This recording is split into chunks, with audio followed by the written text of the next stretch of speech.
Alguses siis natukene sellest meenutuseks lihtsalt, et mis asjad need mustad augud üldse on. No kõigepealt termin, et kus see ingliskeelne termin black hole oli, päris täpselt ei ole teada, aga on selline ikkagi nagu pärimus, et selle võttis kasutusele Robert Dicke ja ühe Calcutta väikese vangla nime järgi. Seda Calcutta vanglat nimetati ka lihtsalt black hole ja seal hoiti Briti sõjavange ja vist sinna läks mingi 150 siis Briti sõjavangi läks sisse, aga välja tuli sealt vist ainult paarkümmend, vähem isegi vist võib-olla natukene. Ja siis Dicke leidis, et see nimetus, vangla nimetus black hole sobib suurepäraselt selle uue objekti nimeks, kuhu ka on võimalik ainult sisse minna ja välja tulla, siis elusana välja tulla muidugi, eks. Ei olnud võimalik. No, mustad aukude sellise kui fenomeni võib-olla, et siis jah, selle au võiks omistada Karl Schwarzschildile, kes siis sai Einsteini üldrelatiivsusteooria võrrandite ühe sellise ilusa lahendi ja tõi sisse siis ka termini sündmuste horisont. Ja sündmuste horisont on siis mingi selline kujuteldav piirkond, sündmuste horisondi raadius on, Schwarzschild sai selle avaldise ka matemaatilise kätte ja see on siis selline kujuteldav piir, mille seest ei ole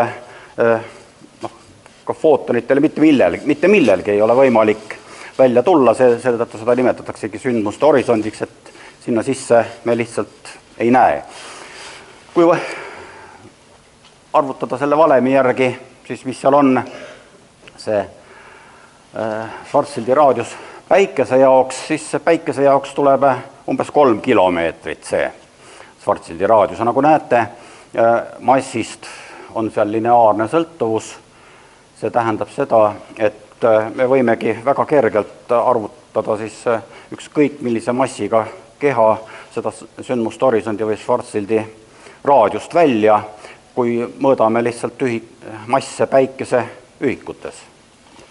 Nii et näiteks kui on mingi keha, mille mass on 1 miljon päikesemassi, siis lihtsalt 1 miljoni korrutame 3 ja saamegi kohe selle kätte. No, igaks juhuks tuleb kohe öelda, et jällegi, kui me vaatame pöörlevat musta auku, siis selle Schwarzschildi raadius on väiksem ja samuti laenguga musta augu Schwarzschildi raadius on väiksem. Aga see on niisugune hea meeldejätmiseks number, et 3 kilomeetrit päikese massi kohta. Nii. Nüüd seega siis eks RS, jätame selle termini meelde. Nüüd, mis meil veel olulised sellised mõisted on seoses musta auguga, sest meil, kui me hakkame nüüd edasi rääkima mõne aja pärast, siis meil läheb neid mõisteid jällegi vaja. On võimalik tuua sisse veel üks selline mõiste, mida nimetatakse footonsfääri raadiuseks. See on umbes poolteist Schwarzschildi raadiust. Ja footonsfääri raadius, see on siis välja arvutatud, et see on footonite ringorbiit, et footon põhimõtteliselt saab liikuda sellisel ringorbiidil, täpselt sellise raadiusega ringorbiidil, siis saaks liikuda. Aga nagu seal on, eks alla tõmmatud joon, et ebastabiilne ringorbiit. Nii et tegelikult praktikas see peaaegu kunagi ei realiseeru, sest alati, kui footon liigub seal ringorbiidil, isegi perfektselt täpselt sellel ringorbiidil, alati on häireid. Gravitatsioonilained häirivad, mingi teine massiivne keha lähedus, neid häirijad on alati, nii et seal ringorbiidil liikumine ei õnnestu. Nii et varsti vastavad footonid langevad kas sisse või lähevad eemale sealt. Et see on selline üks tähtis mõiste. Nüüd, teine tähtis mõiste ja see on meie selle tänase ettekande seisukohalt võib-olla isegi kõige tähtsam mõiste, on footonite haarderaadius. See tähendab seda, et haarderaadius avaldub, mitte ei avaldu, vaid on ligikaudu, mul seal on pandud võrdusmärk, sest ma lihtsalt ei viitsinud kohe otsida seda ligikaudset märki, 2,6 Schwarzschildi raadiust, täpne väärtus on ruutjuur 27 jagatud 2-ga. Ja see on see, et kui lõpmatusest tuleb footon, siis, ja kui ta tuleb kaugemalt, möödub põrkeparameeter musta auguga on suurem kui see footonite haarderaadius, siis ta läheb ka, kaldu natuke kõrvale, läheb lõpmatusse, nii et läheb. Aga kui ta läheb väiksema põrkeparameetriga, siis tal ei õnnestu minna, jätkata liikumist lõpmatusele, vaid ta haaratakse musta augu gravitatsiooni välja poolt. Nii et see on tegelikult, eks siis hüperboolne trajektoor, see on vist, nagu ma ütlesin, meie puhul, tänase ettekande puhul kõige tähtsam mõiste. Veel on niisugune tore või hea mõiste on see, et niisugune vähima stabiilse ringorbiidi raadius, kui see esimene oli, eks pangem tähele, need eelmised 2 mõistet, need käisid footoni kohta, see enam ei käi. Nii. Vähima stabiilse ringorbiidi raadius, see tähendab, et sellisel raadiusel 3 Schwarzschildi raadiust põhimõtteliselt saaks keha liikuda stabiilsel ringorbiidil justi. Me võiksime seal istuda, mitte istuda, või liikuda ja vaadata, mis seal siis mustas augus toimub näiteks. Nii, hüpoteetiliselt. Nüüd,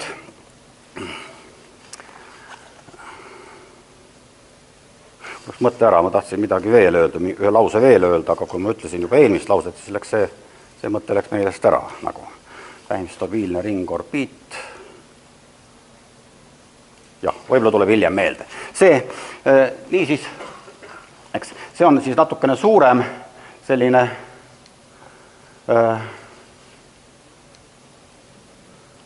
suurus, eks on, ma tegin selle punasega ta siia, see punane ring. Nii, jah,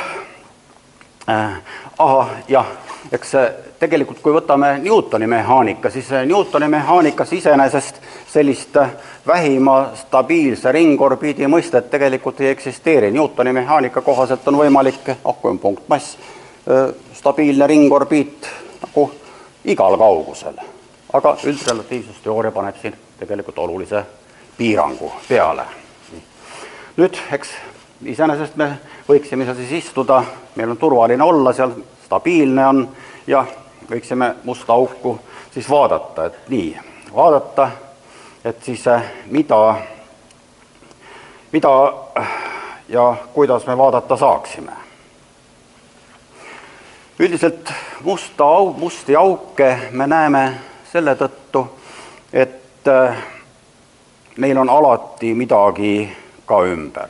Kui oleks nagu ruumis täiesti absoluutselt isoleeritud must auk, siis me ei näeks sealt siis me seda ei näeks mitte kuidagi. Aga nagu meie ilmaruum on selline, et täiesti sellist isoleeritud musta auku, võimalik, et polegi üldse peaaegu olemas, sest me teame, et enamik tähti on kaksiktähed, kolmiktähed, kõik üksiktähti on üldiselt üsna vähe ja alati on mingi kaaslane kõrval või siis see must auk paikneb näiteks Linnutee galaktikas, mingis teises galaktikas, kas keskel või servas või ükskõik. Gaas on ikkagi ümber. See gaas võib olla hõre gaas, ta võib olla tihe gaas. Nii et midagi on üldiselt alati, üldiselt on midagi ikka ümber. Ja see ümber olev gaas, ükskõik kas ta tuleb siis sellelt kaksiktähelt siin, kaaslaselt moodustab akretsiooniketta, gaas langeb sinna sisse. Või kui see must auk on näiteks mingi galaktika keskel, siis galaktika kettas olev gaas langeb paratamatult sinna sisse. No gaas, see gaas, mis seal on, see ehkki selle gaasi tihedus, tavaline, ütleme osakest kuupsentimeetri kohta või midagi nii, on hästi-hästi väike, siis võiks arvata, et ta on palju väiksem on see tihedus kui tänapäeva, kui näiteks parimates vaakumkambrites. Suurusjärku, palju suurusjärku väiksem. Aga kuna mõõtmed on jälle suured, siis vaakumi kriteeriumid sellele gaasile ei kehti ja see gaas on täitsa tavaline. See gaas käitub nagu täiesti tavaline hüdrodünaamiline gaas. Tavaline pidev keskkond. Ning viskoossuse tõttu magnetväljad tekitavad viskoossuse tõttu, me vaatame seda sisehõõrdena, see gaas langeb pidevalt spiraalis sinna sissepoole. Kuumutub, seega, nagu siin pildilgi on, et akretsiooni linnutee galaktikas olev akretsiooni ketas näiteks, keskel on tehtud nagu kollasemaks ja valgemaks, see tähendab seda, et keskel on temperatuurid väga kõrged, gaas kiirgab röntgenkiirgust, temperatuurid on miljonid, kümned miljonid, sajad miljonid kelvinid. Väljaspool temperatuurid on väiksed, kiirgab gaas infrapunases kiirguses. Magnetväljade tõttu toimub ka üks selline väga omapärane huvitav fenomeen, et elektronid kiirenevad magnetväljades musta augu pinda, me võime vaadata ülijuhtiva pinnana matemaatiliselt ja osutub, et ka praktiliselt, sellepärast, et kui arvutada välja elektronide trajektoorid, siis osutub, et üsna paljude elektronide trajektoorid on sellised, et need elektronid niimoodi musta augu pooluse juurest nagu hakkavad välja minema ja moodustavad sellise nagu joa. Elektronid on väga tugevalt relativistlikud, kiirgavad sünkrotronkiirgust. Ja niimoodi moodustavad sellised, neid nimetatakse polaarjugadeks. Ja neid on võimalik ka vaadata. Need on need näiteks, mis pulsarid on. Pulsarid me näeme seetõttu just. Ja neid jugasi on ka mitme sellise galaktika sees olevate suurte mustade, hiiglaslike mustade aukude puhul otseselt vaadeldud. Ja ka tähtede puhul, nii mõnegi kaksiktähe puhul on neid jugasi täitsa niimoodi otseselt selgelt vaadeldud. Nii et tegelikult eks me musti auke niimoodi kaudselt võime näha küll. Hästi kuuma akretsiooniketta tõttu ja väljuvate polaarjugade tõttu. Muidugi, siin on üks asi nüüd. Näiteks oletame, et meil oleks siis see esimene pilt, ehk siis kaksiktäht.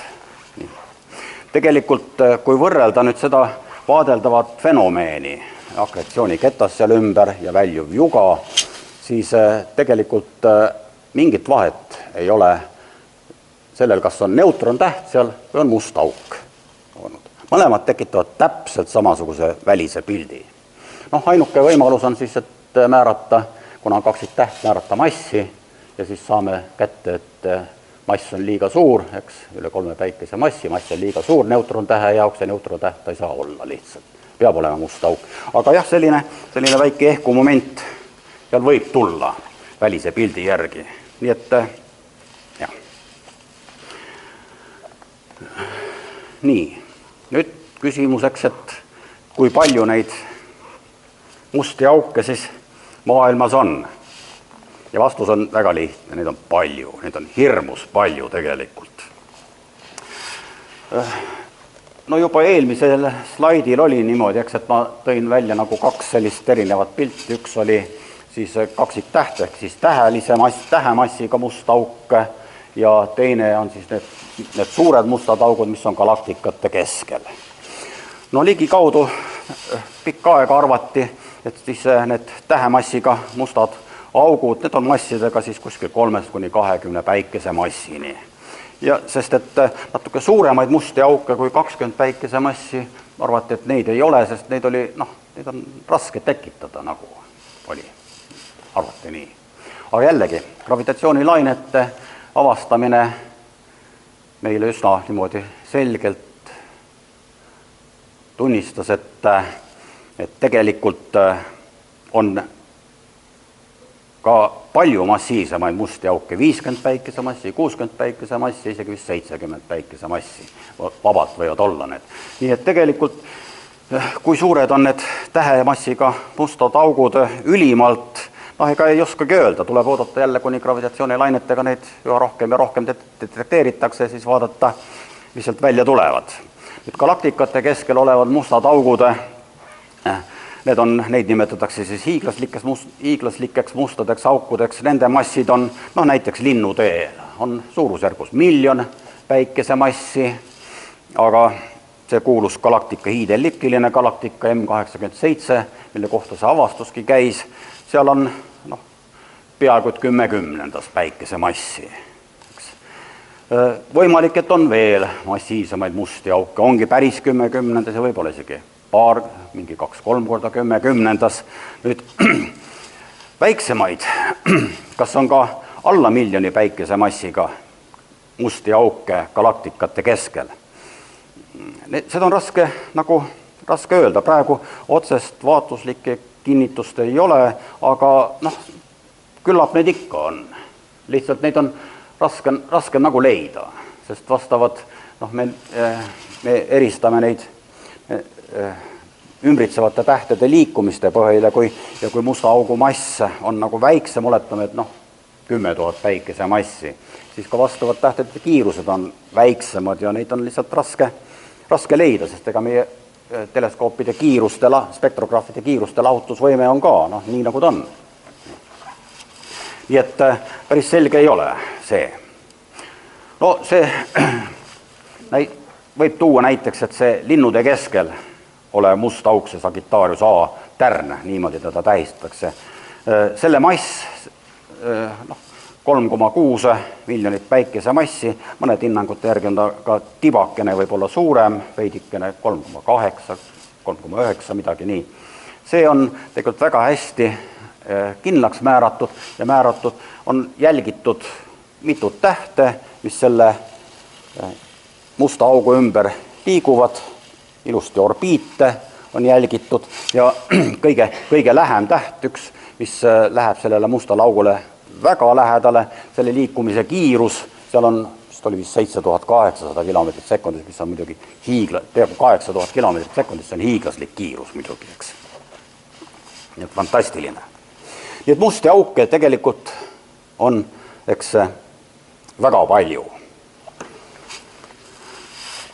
Nüüd siis natukene sellest sündmusest, eks, et oli spetsiaalne projekt, millal selle projektiga nagu alustati, seda on isegi raske öelda, kes see teab, millal nagu esimesed ideed tulid, aga nagu selgelt projekt nagu hakati ajama seda projekti juba vist 2009 aastal ja see koosneb siis lihtsalt väga paljudest raadioteleskoopidest. Siin on see võrgustik niimoodi maakeral ära toodud. Miks sellist võrgustikku vaja on? Kas ühest teleskoobist ei piisaks? Tegelikult ühest teleskoobist tõesti ei piisa. Selleks tuleb natukene rääkida raadiointerferomeetriast. Astronoomia loengutes olen füüsikaõpetajatele sellest rääkinud, aga natukene siis veel meenutuseks. Nii, et oletame, et meil on kaks teleskoopi, siis 2 raadioteleskoopi, mis asuvad üksteisest mingil kaugusel, see on tähistatud seal all selle tähega B siin. Nii. Ja nad vaatavad mingit ühte sama objekti, ehk siis samas suunas. See tähendab, et vaatlusjoon on suunatud mõlemal niimoodi ühele poole. mõlemad lähevad, vaatavad mingi objekti, mis on mingi nurga all, siin on see nurk tähistatud siis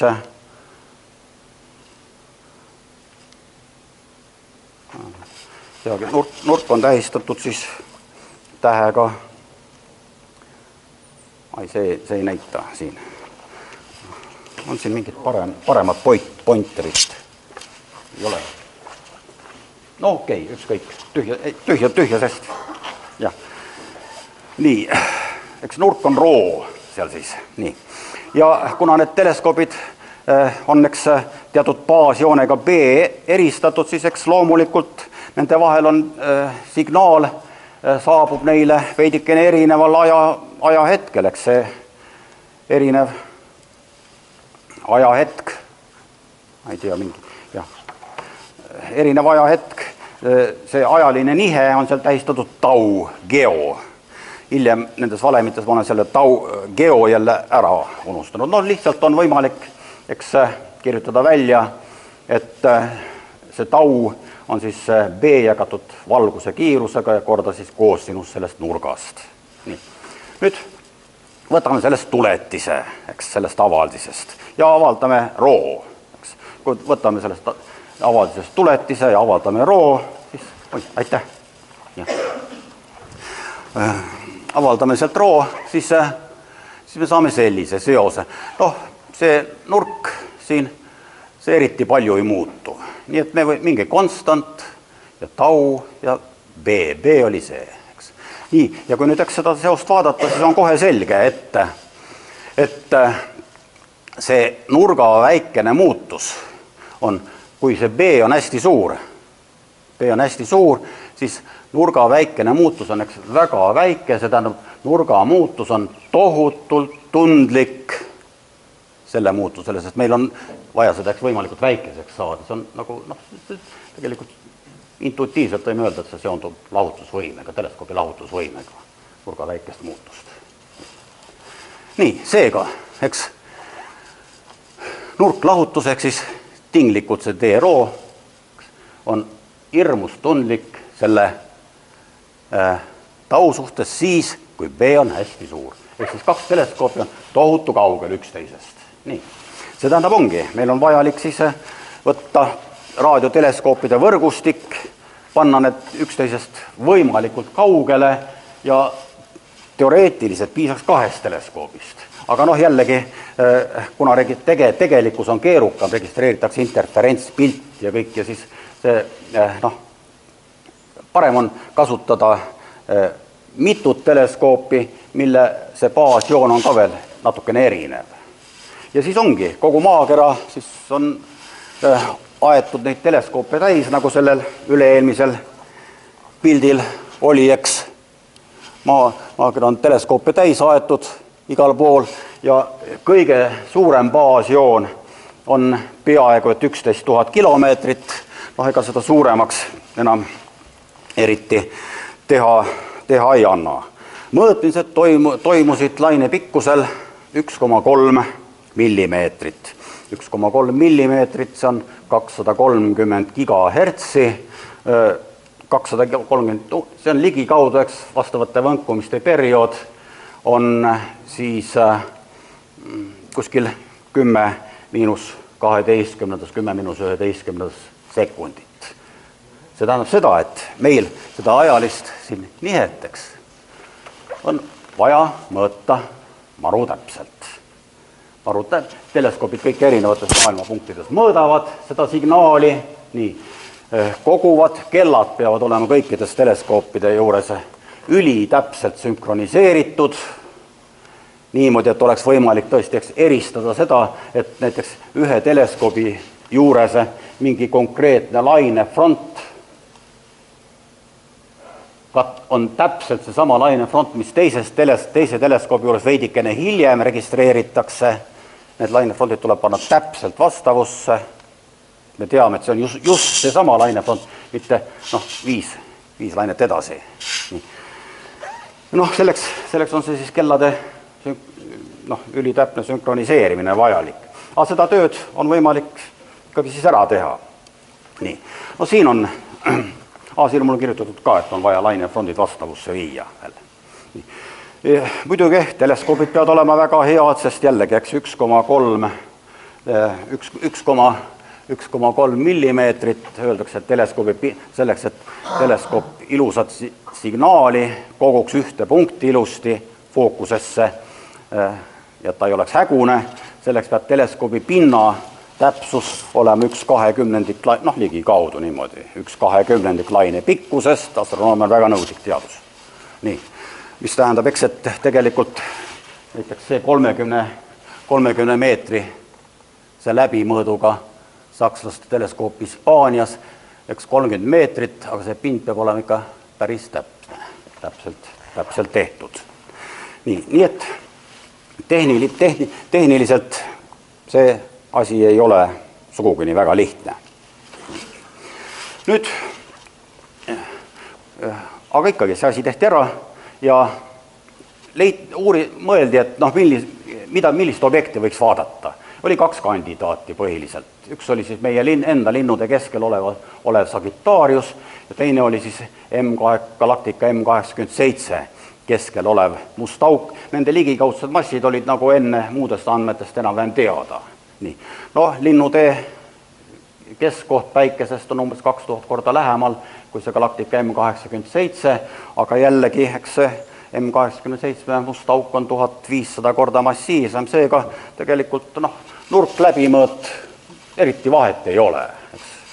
1500, 2000, mis seal ikka. Nii et, aga jällegi, kuna oli teada, et linnude keskel olev must auk on nagu ajas muutlikum, aga meil on aja sünkroniseerimine erakordselt tähtis ja just, et me kõik teleskoobid mõõdaksid ühte seda sama asja, et ei oleks mingit heleduse muutmise jõnksu ja lisaks linnude must auk on ka veel gaasiketta taga, 1,3 millimeetrit, seal neeldumine on juba üsna väike, aga meil on ikkagi väga suur täpsust vaja taga ajada. Nii et otsustati siis M87 kasuks. Nii. Eks anna mulle 10 minutit enne teada, kui on aeg lõpetada. Nii. Ja siis hakati mõõtma ning saadi näiteks üks pilt, on selline pilt siin. See on M87 keskkoht, päev ja siin on lihtsalt mastaap ära toodud ja see on vastava teleskoobi, mitte teleskoobi, vaid selle teleskoopide konglomeraadi. Selline, niisugune lahutusvõime. Diffraktsiooniring võid võtta lihtsalt tavalise läätse diffraktsiooni. Nii, keskmine. Nii. Seega tegelik pilt on selle ringiga laiali määritud ja see ongi siis see tegelik pilt. Selleks, et saada tegelikku pilti, me peaksime lahendama siis pöördülesande. Aga pöördülesanne on, nagu matemaatikast teada, on sellise ülesande pöördülesanne on nagu ilmpousproblem, haigelt püstitatud ülesanne. Ja saab vaid natukene midagi korrigeerida. Nii. Aga ikkagi, loomulikult on antud oma parim. Nii. Nüüd, mida sellest pildist järeldada kõigepealt, eks? Esimene asi, mis on, et on näha, et siin keskel on must vari. Nii. Nüüd, selle musta varju raadiuseks on mõõdetud, küllaltki täpselt 21, viga oli siin vist ainult pool mikrokaare sekundit, see on müas, tähendab microarcsekund. Mikrokaare sekundit. Kui te vaatate pilti ja mastaapi läbi, siis tekib niisugune, et Aga tegelikult tuleb arvestada, et nagu ma ütlesin, selle pildi jaoks tuleb lahendada pöördülesanne, tuleb taastada originaalkujutis, mis on laiali määritud ja siis tuleb tõesti see asi välja. Ja on näha ka, et kujutus on asümmeetriline, eks. On selge, et üleval pool on nõrgem, allpool on tugevam. Et kaks asja, mis on. Nüüd, miks siis? Miks siis need asjad on sellised? Kõigepealt räägime natukene mustast varjust siin, eks. Esimene asi oli siis see must vari. Nii. No ütleme, mingi idealiseeritud nagu mudel, me näeme, et siin on kah must vari ja mingi asi ümber. Aga miks see selline on siis? Mis asi see on selline? Selleks meenutame siis seda, millest ma enne rääkisin ja mille kohta ma ütlesin, et see on meil kõige tähtsam mõiste. See on see footonite aarderaadiuseks, seda pilti ma ennem näitasin ka alguses. See on see siis, kust alates haaratakse musta augu poolt footonid endasse ja need, mis lähevad kaugemalt, need siis liiguvad hüperboolse trajektoori mööda eemale. Ja siin on selle, siis nagu öeldakse, niisugune piltlik skeem. Ühikud, siin on ilusti, eks selle ühikud on, nagu näete ühikutes GMC ruut, ehk siis pool Schwarzschildi raadiust ühikutes. Ja tähendab, et seda numbrit tuleb korrutada 2-ga ja see on siis 5,2. Ja tõepoolest me näeme siis, et mudelite järgi, et siis seega see vari on läbimõõduga siin, läbimõõduga siis 2 korda 5,2 ehk siis 10,4. Sellist, 10,4 sellist ühikut. Tõepoolest on täpselt. Nüüd oluline on see, et see number siin ja see pilt ka, see vastab mitte pöörlevale mustale augule, eks. Nii. Pöörleva musta augu puhul on see asi, kõigepealt pilt ei ole päris nii lihtne ja teiseks see number on ka veidikene erinev. Mitte väga palju erinev, aga ikkagi veidikene erinev. Nii. Nagu ma ütlesin, pöörleva musta augu puhul on asi keerulisem, pöörleva musta augu puhul ei ole see pilt nii ilus sümmeetriline, vaid tekib asümmeetria juurde. Nii et me saime juba teada, eks, et meil on üks asümmeetria allikas olemas. Aga asümmeetria allikaid on veel. Kui me lisame sellele mustale augule akretsiooniketta, mis garanteeritult on olemas, siis me saame samuti asümmeetria. Siin on, eks, kuidas akretsioonikettas on, läheb ühele, seda pilti tuleb vaadata, siis see on serviti, eks. See pilt siin on serviti vaadatuna, nii et akretsioonikettas on sellise õhukese kriipsuna siin. Nii. Me saame kohe samuti asümmeetria, eks. Nii et veel üks asümmeetria allikas. Teiseks me saame veel kolmanda asümmeetria allika, on see, et kui see akretsioonikettas pöörleb, aga ta loomulikult pöörleb, ta alati pöörleb, ilma ei ole võimalik, siis pöörlemine annab ka meile veel asümmeetria ühe põhjuse. Nimelt see meile lähenev serv on relativistlike efektide tõttu heledam kui kaugenev, kui eemalduv serv. Seal on mitu relativistlikku efekti, mis seda lähenevat võimendavad. Ajadilatatsioon on siis relativistlik aberratsioon, võimendab seda, siis võimendab teda Dopleri nihe, võimendab, nii et seal on, seda nimetatakse relativistlikuks, ma ei teagi, kuidas seda nimetatakse, relativistlik beaming on, aga kuidagi nimetatakse teda igatahes, nii. Nii et veel tuleb üks asümmeetria allikas, eks. Neid asümmeetria allikaid seega tegelikult on tohutu palju. Nüüd tulebki hakata siis, nagu öeldakse, fittima siis mudelit. Veel üks asümmeetria allikas on, jah, õige. Kas mul seda eelmise pildi peal ei olnud? Ei olnud. Jah, ei ole. Aga üks asümmeetria allikas on veel, eks. Kui ma näitasin algul neid pilte, siis sellest agratsiooniketastest ja mustadest aukudest, kaksiktähtedest ja alati oli ka, eks, juga läks ka välja sealt. see on ka peaaegu garanteeritult nii. Nii, seega, kui nüüd oletame seda, et et me vaatame akretsiooniketast niimoodi, ta on lapiti, eks mitte serviti, nagu need pildid olid, vaid on lapiti, peaaegu lapiti. Mingi nurga all, aga peaaegu lapiti. Siis järelikult juga tuleb meie poole, eks. Nii. Üks juga läheb eemale, teine juga tuleb meie poole. Relativistliku selle piimingu tõttu, eks.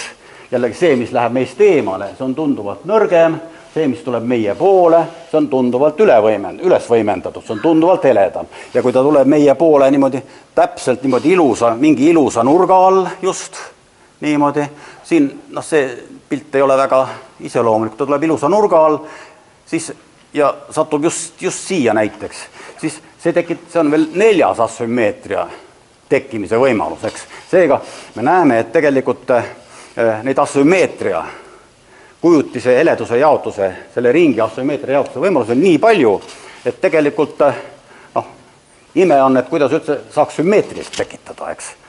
Paratamatult tuleb asümmeetriline ja ongi, siis kui võtta kõik need aspektid kokku, teha niisugune komplitseeritud akretsiooniketta musta augu mudel, mis pöörleb, vaadata pöörlevat musta auku, mitte pöörlevat musta auku, ühtemoodi pöörlevat musta auku, orientatsiooni, et kuidas see akretsioonikettas on just meie suhtes nagu, millise nurga all ta on, siis nagu osutus, et kõikide nende vaatlusandmetega sobib kokku selline sünkroon, samas suunas pöörlev, tegelikult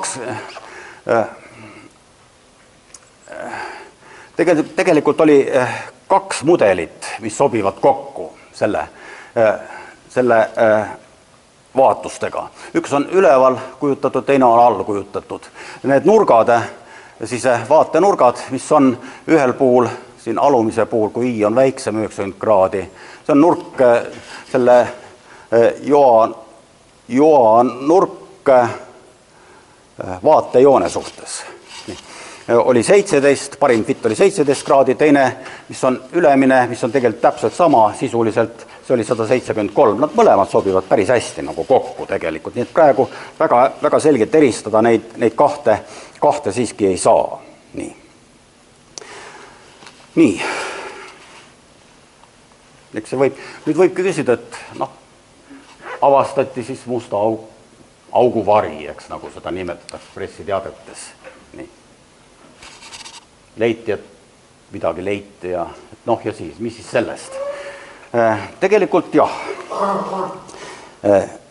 täiesti subjektiivselt minu enda nagu maitse järgi. Mina ise hinnan gravitatsioonilainete avastamist palju tähtsamaks, kui seda nüüd praegu. Aga ikkagi, selle loomulikult ta oli tähtis avastus ja minu ettekande kõige viimane slaid on uuesti see sama slaid tegelikult. Nüüd gravitatsioonilainetest meenutuseks. Praeguseks me oleme on juba registreeritud päris palju gravitatsioonilaineid. Palju on muidugi optimistlikult öeldud, aga ja siin on nüüd registreeritud sündmused ära toodud, et millised massid siis ühinesid kokku üheks suureks massiks, eks. Ja siis tekitasid gravitatsioonilaineid. Üks sündmus, teine sündmus, kolmas sündmus, neljas sündmus, viies sündmus, kuues sündmus ja tegelikult 7. sündmus on neutrontähtede kokkusulamine, mis oli ka õudselt tähtis tegelikult. Siin on toodud lihtsalt pildil vastavad signaalid ka kokku pandud. Nii mõnelgi puhul oli, mitte mõnelgi puhul, ühel puhul oli võimalik tegelikult õnnestus registreerida samaaegselt signaali ka röntgenteleskoopide, gammateleskoopidega. See oli tohutu tähtis, sest et gravitatsioonilainete registreerimisel see taevasfääril, et kus see sündmus toimus, see jääb üsna ebamääraseks. Aga nende röntgenteleskoopide, gammateleskoopide lahutusvõime on oluliselt parem ja on võimalik üsna täpselt kindlaks teha, et kus see sündmus toimus. täpselt. Ning ajanihke, vastavate signaalide ajanihke tõttu on võimalik hakata modelleerima ka neid vastavaid sündmuseid, et mis toimus, kuidas see asi toimus, kuidas sealt kiirgus levib, kuidas sealt, kuidas kiirgus tekib ja kõik. Ja tänu sellele on meie tegelikult arusaam perioodilisuse, tähendab keemiliste elementide tekkest meie universumis siis, ütleme. No lähiümbruses. Oluliselt paranenud. Siin on näiteks, see on nüüd teada, kuidas, see on nüüd, et mida me nüüd teame. See kokku sulanud, gravitatsioonilainete sündmus, kus neutrontähed, kus sulasid kokku. See muutis küllaltki oluliselt seda meie arusaama sellest, et kuidas keemilised elemendid tekivad. Pange tähele, et veel mõnda aega tagasi arvati, et rasked elemendid tekivad kõik supernoovade plahvatustel praktiliselt. Ja praktiliselt kõik ainult supernoovade plahvatustel. Aga nüüd te näete, et tegelikult supernoovade plahvatustel ja valgete kääbuste kokkusulamisel ja sellisel asjal tekib raskeid keemilisi elemente tegelikult suht vähe. Ja näiteks võtame kuld, plaatina, hõbe, see kolmik siin, meile väga kallid metallid kõik. Me näeme, et tegelikult, näiteks plaatina, enamik on siin oranž. See tähendab, et enamik plaatinast on tekkinud neutrontähtede põrgetel. Ainult väike osa plaatinast on tekkinud surevatest väikese massiga tähtedest või supernoovadest. Nii et te näete, et see sündmus siin on kardinaalselt muutunud igal pool. Ta annab panuse tegelikult igale poole. Peaaegu. Nii et tegelikult see on ka see, et miks nüüd need gravitatsioonilained minu arvates nagu on väga tähtsad ja tegelikult mis avavad ikka täiesti uue astronoomia, täiesti uue maailma. Nüüd, aga siiski, jällegi, et uuesti sinna tagasi tulles, et nende mustade aukude juurde ja et ikkagi, ja siis. Tegelikult minu arvates nagu suhteliselt õnneks osutus, et tegemist on tõesti täiesti ilusa klassikalise musta auguga. Põhimõtteliselt on võimalik, igasuguseid objekte matemaatiliselt välja mõelda, mis on kooskõlas Einsteini üldrelatiivsusteooriaga, väga eksootilisi igasuguseid asju. Mis on matemaatiliselt korrektsed, aga ongi küsimus, et kas need kõik lahendid, kas kõik, mida matemaatika ennustab, kas kõik ka looduses realiseerub alati, tingimata? Võiks ju arvata, et meie minevik on nagu nii mõnegi kord õpetanud, et tõepoolest realiseerub, näiteks antiosakesed ennustati matemaatiliselt ja ongi olemas, ja palju asju, mis on ennustatud puht matemaatiliselt ja hiljem on leitud, et ongi olemas. Aga kas kõik, mida matemaatika ennustab, kas kõik on olemas? See on hea küsimus, tegelikult. Ja see siin, et see must auk oli just see klassikaline must auk. See nagu võib-olla natukene vihjab, et tegelikult ikka igasugune sodi, mis matemaatikast välja tuleb päris looduses, ei pruugi realiseeruda. Ma ei tea, kas see meeldib meile või ei meeldi, aga nii, ja muidugi ma vabandan selle sõna sodi eest. Nii et selle küsimärgiga siin ma tegelikult lõpetangi.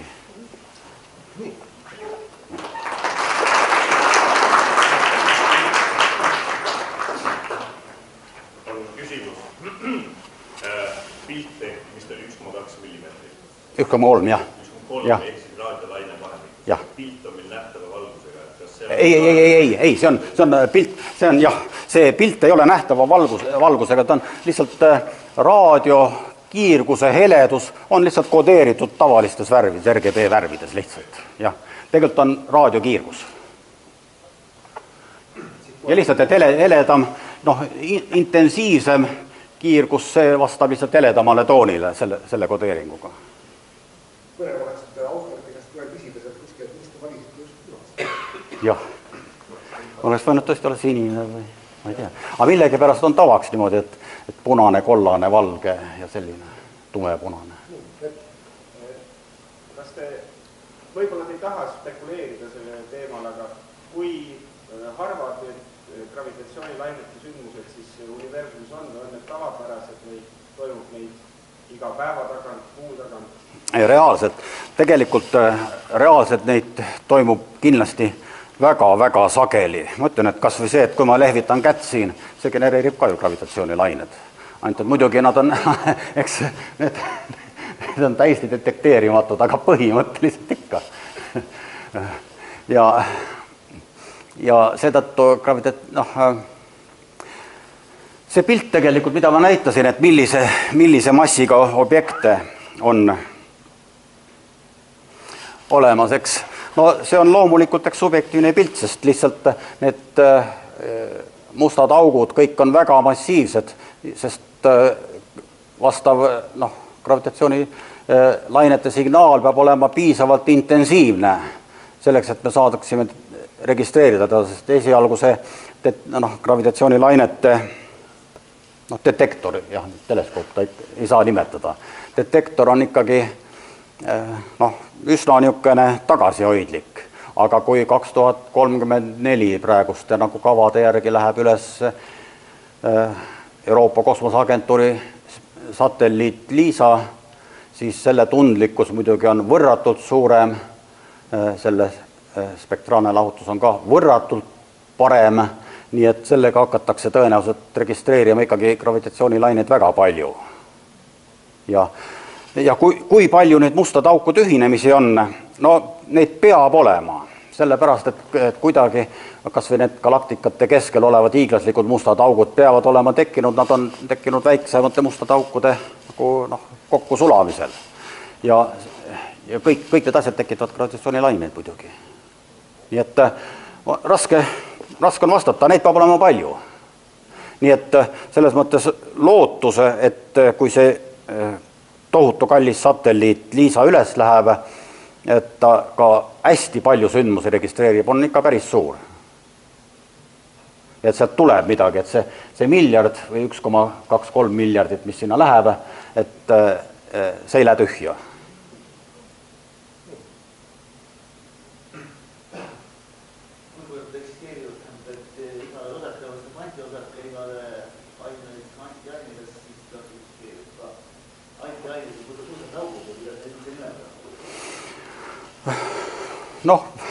Antiainet tegelikult elu on näidanud, et siiski meie universumis väga palju ei ole.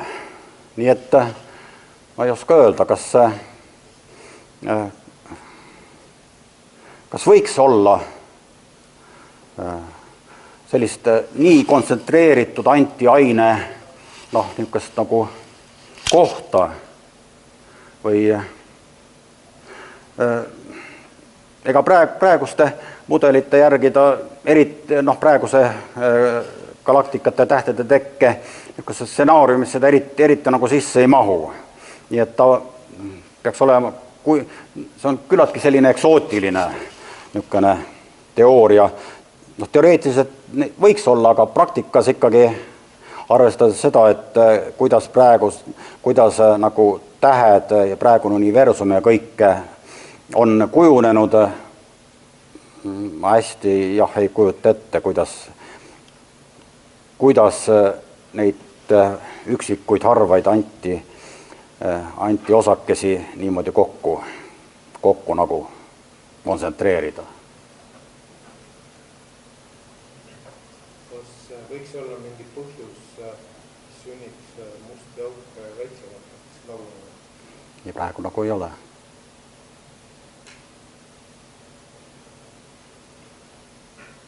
Mul on paraks hästi lihtne küsimus.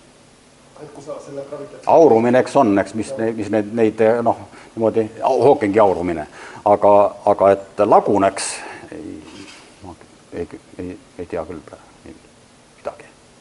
Kui sa kerid gravitatsioonilainete selle kokkuvõttes pildi uuesti jätta? Selle või? Eespoolt on laine kujud. Siin.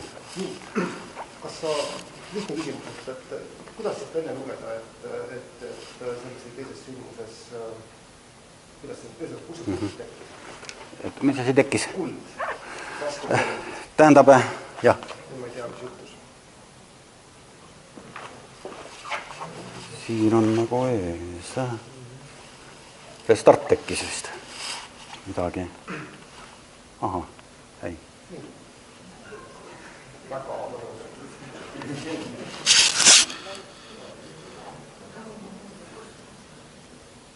nii, on käivitan uuesti, vaatame. Aha, tuli uuesti. Kui siia vaadata peale, siis siin näib olevat hästi vähe informatsiooni. Jaa. Sagedus ja mingi... Siin on hästi vähe informatsiooni. Ja selle pildi puhul tegelikult ei ole üldse võimalik eristada seda, et niisama pealevaades, et mis nüüd oli see neutrontähtede kokkusulamine ja mis oli mustade aukude kokkusulamine, see tuleb siit. Kui võrreldakse neid erinevaid signaale erinevatel lainepikkustel ja arvutatakse vastavad mudeleid, jah. Siit tuleb see kõik. Kui pikk on see ettekanne, mis seletab, kuidas nüüd andmetest tuleb välja see, et ma saan teada, mis tekkis kui?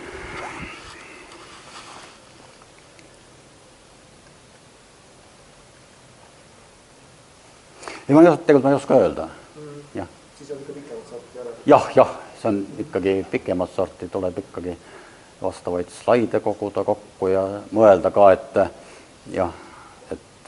kuidas seda ilusti seletada ja kõike ja sellest, igal pool on, tehnilist tööd on alati kohutavas koguses. Ju võiks püsti panna põhimõtteliselt nagu alkeemikute põhikuldud. Jah, just, kulda ja kõike, ikka jah. Ja võtta see, see on lihtne tegelikult, seda on lihtne seletada, kuidas siis see ja heelium tekkis, Nii, seda on ka, või berüllium ja liitium, see läheb ka suht lihtsalt. Aga see on ka lihtne, aga jah, see on tegelikult ikka kõige keerulisem. Vähemalt te saate ise aru, mis te teete? Nii ja naa, mõnikord ei saa. Siis igal juhul edu ja aitäh! Jah.